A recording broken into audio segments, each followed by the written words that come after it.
एक बनावट शासन निर्णय जारी करत तब्बल 7 कोटींची कामं केल्याचा धक्कादायक प्रकार उघडकीस आलेला आहे। ग्रामविकास विभागाच्या 25-15 या योजनेअंतर्गत अहिल्यानगर जिल्ह्यात ही कामं करण्यात आली आहेत। पण हा घोटाळा फक्त अहिल्यानगर पुरताच मर्यादित नाही आहे, तर राज्यभरात शेकडो कोटींची कामं अशा बनावट कागदपत्रांवर झाली असण्याची शक्यता व्यक्त होते। नेमकं काय घडलं आपण पाहूयात।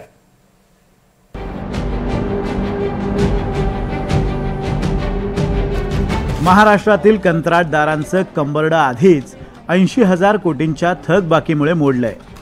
त्यात आता एका बनावट जीआरनं राज्यातल्या सगळ्याच कंत्राटदारांची पाचावर धारण बसली आहे। ग्रामविकास विभागाच्या लोकप्रिय अशा 25-15 योजनेअंतर्गत बनावट शासन निर्णयांच्या आधारे कोट्यवधींची कामं झाल्याची धक्कादायक बाब समोर आली आहे। अहिल्यानगर जिल्ह्यात या बोगस जीआरच्या आधारे तब्बल 45 कामं झाली आहेत। त्यावर 7 कोटी रुपयांचा खर्चही झालाय। पण आता जीआरच बनावट निघाल्यानं कंत्राटदारांचे पैसे अडकलेत। ग्रामविकास विभागाच्या 25-15 योजनेअंतर्गत अहिल्यानगर जिल्ह्यामध्ये 45 कामे मंजूर आहे। त्यापैकी नगर तालुका, नेवासा तालुका, श्रीगोंदा तालुका, पारनेर तालुका या तालुक्यामध्ये ही कामे असून ही कामे 7 कोटी रुपयाची आहेत। त्यापैकी 1,30,00,000 रुपयांची कामे ही देऊळगाव सिद्धी या ठिकाणी मंजूर झाली होती। आपण सध्या देऊळगाव सिद्धी येथील खंडोबा माळ या रस्त्यावर आहोत। या रस्त्याचं काम सध्या अपूर्ण असून याच कामाच्या संदर्भात एक जीआर खोटा असल्याचं आज समोर आलेलं आहे। आणि आता ठेकेदारांची बिले मिळणार का, प्रशासन यांच्यावर काय कारवाई करणार हे पाहणं सध्या महत्त्वाचं ठरणार आहे।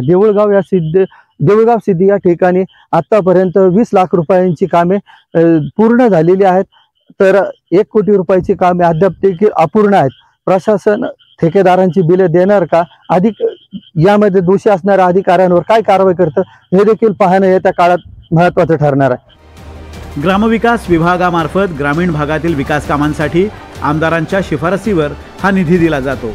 या निधीसाठी 25-15 योजनेचा आधार घेतला जातो। ही 25-15 योजना नेमकी काय आहे? 25-15 योजनेअंतर्गत ग्रामीण भागातील रस्ते, गटारं, सार्वजनिक शौचालय, स्मशानभूमी आणि जोड रस्ते बांधले जातात। आमदारांच्या शिफारसीवर 5 ते 30 लाख रुपयांची कामं या योजनेअंतर्गत होतात। त्यासाठी सरकारी पातळीवर मंजुरी मिळाल्यावर सार्वजनिक बांधकाम विभागातून शासन निर्णय म्हणजे जीआर जारी केले जातात। जीआरच्या आधारे जिल्हा परिषदा खेड्यांमधील पायाभूत सुविधांची कामं स्थानिक कंत्राटदारांच्या माध्यमातून करून घेतात। अहिल्यानगर जिल्ह्यातील पारनेर, श्रीगोंदा आणि नेवासा तालुक्यातील कामांचा शासन निर्णय बनावट असल्याचं उघड झालंय। विधानसभा निवडणुकीच्या आधी सरकारला निवडणूक जिंकायची होती आणि म्हणून शेवटचे 15 दिवस तर अक्षरशः खैरातीसारखे जीआर निघाले। एका दिवशी 500 पेक्षा अधिकच्या निघालेल्या जीआरची सत्यता सरकारी पातळीवरती त्यांनी मंत्रालयात बसून निश्चित तपासली असेल, परंतु खाली काय पोहोचलंय हे कोणाला माहिती। आणि म्हणून अहिल्यानगरमधला हा एकमेव जीआर आहे की असे 100 जीआर निघालेत, असे 500 जीआर निघालेत आणि ज्यांनी हा जीआर काढण्याचा पराक्रम केलाय त्यांनी केवळ हा एकच जीआर काढलाय की राज्यभरातल्या सगळ्याच जिल्ह्यामध्ये असे सगळे प्रकार झालेत? असंख्य प्रश्न आहेत आणि यातनं बोगस कामं झाली असतील तर किती? या बनावट शासन निर्णयांवर आधारित बहुतांश कामं ही पूर्ण झाली, पण आता पैसे मिळण्याच्या टप्प्यावर ही फसवणूक उघड झाली आहे। त्यामुळे कंत्राटदार तर हवालदिल झालेतच, पण यंत्रणेचीही चूक झाल्याचं समोर येत आहे। ग्रामविकास विभागाच्या कार्यासन अधिकारी अजो तेलवेकर यांनी ही फसवणूक उघडकीस आणली। त्यांनी तातडीनं विभागाचे प्रधान सचिव एकनाथ डवले आणि ग्रामविकास मंत्री जयकुमार गोरे यांना याबाबतची माहिती दिली। एक अधिकारी सस्पेंड होता असं एवढ्यापुरता मर्यादित विषय हा नाही। या प्रकरणामध्ये आपण जो शाखावार म्हणून कार्यकारी अभियंता होता आणि दुसरा एसबी काकड म्हणून कार्यकारी अभियंता होता, या दोघांच्या कारवाई होणं अपेक्षित आहे या ठिकाणी। आणि त्या म्हणून या दोघांच्याही संदर्भातली भूमिका शासनाची हीच आहे की जेवढा पाटील जबाबदार आहे तेवढंच हे कार्यकारी अभियंता जबाबदार आहे। आणि अशा पद्धतीनं जे बिलं काढलेली आहेत आणि काम चालू न होता जे बिलं काढलेले आहेत त्या संबंधितांच्यावर आणि ह्या दोन्ही जो कार्यकारी अभियंता आहे दोघांनाही या ठिकाणी निलंबित करण्यात येईल आणि संबंधिताची सखोल चौकशी करून पुढची कारवाई करण्यात येईल। अनिल परब या घोटाळ्यामुळे कंत्राटदारांबरोबरच गावकऱ्यांनाही धक्का बसलाय। बनावट शासन निर्णय तयार करणारे मुख्य सूत्रधार कोण याची चौकशी आता आवश्यक आहे। शिवाय अशा कागदपत्रांची सत्यता पडताळण्याची गरजही या निमित्तानं अधोरेखित होते. अब्दुल सत्तारची मी रितसर कंप्लेंट पण मुख्यमंत्र्यांकडे केली होती की तो जो आदेश होता तो वेगळ्या याच्यासाठी लागू होता, म्हणजे अल्पसंख्याकांसाठी काही निधी द्यायचा होता, तो नंतर त्यांनी बौद्धचा अल्पसंख्याकांना वापरला. हा GR आहे पण तो GRचा गैरवापर झाला. आत्ता आपण जे बोलतो तर टोटल GR आहे.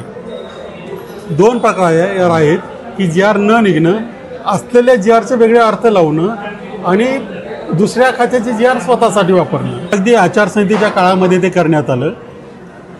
जो मंत्रिमंडळामध्ये प्रस्ताव मंजूर झाला नाही तो झालाय असं भासवून त्यांनी त्याची वर्क ऑर्डर काढली. याच्यावर माझी मुख्यमंत्र्यांकडे तक्रार आहे. मंत्रिमंडळाचा ठराव जर असा बोगस झालाय असं सांगून भासवून जर ऑर्डर निघत असेल तर मग मुख्यमंत्री, मुख्य सचिव, संबंधित सचिव आणि अधिकारी करतायत. ही फसवणूक म्हणजे सामान्य गावकऱ्यांचा आणि कंत्राटदारांचा विश्वासघात आहे. यंत्रणेनं बनावट कागदपत्रांवर काम का केलं याची सखोल चौकशी झाली पाहिजे आणि दोषींना कठोर शिक्षाही व्हायला हवी. त्यामुळे तुम्ही म्हणत आहात अहिल्यानगरमध्ये 7 कोटीचा विषय आहे, हा फक्त 7 कोटीपर्यंत थांबत नाही. हे जर अख्ख्या महाराष्ट्रामध्ये आपण जर बघितलं ठिकठिकाणी, जर तुम्ही विमा योजना घ्या, नाही तर इतरही सर्व योजना घ्या, लाडकी योजना घ्या, तर सरकारचा म्हणजे सामान्य लोकांचा टॅक्सचा पैसा हा असा हजारो कोटी रुपये फक्त कार्यकर्त्यासाठी, जवळच्या एखाद्या व्यावसायिकासाठी, पदाधिकारीसाठी नुसतं वाटण्यात आलाय असं आमचं सगळ्यांचं मत आहे. म्हणजे PWDचा GR खोटा काढून कामं केली जातात, हे म्हणजे हास्यास्पद आहे. गव्हर्नमेंटचं ऑफिशियल गव्हर्नमेंट रेझोल्युशन GR काय म्हणतात त्याला, पत्रक काय म्हणतात, शासन पत्रक. धन्यवाद. हा सगळा प्रकार समोर आल्यानंतर ग्रामविकास विभागानं 3 ऑक्टोबर 2024 रोजी जारी केलेला हा शासन निर्णय बनावट असल्याचं सगळ्या जिल्ह्यांना कळवलंय. शिवाय भविष्यात असा प्रकार घडू नये यासाठी सतर्क राहण्याचे आदेशही देण्यात आलेत. हा सगळा प्रकार आणि या प्रकारावरती कार्यकारी अभियंत्याचं माध्यमाला न बोलणं हे सगळंच संशयास्पद आहे.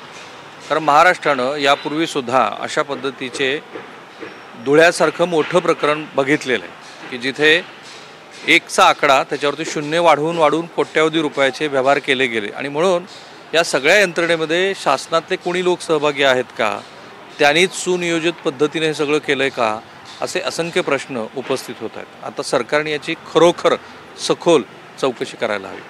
कॅमेरामॅन निकेतन मानेसह मी राहुल कुलकर्णी, NDTV मराठी, पुणे.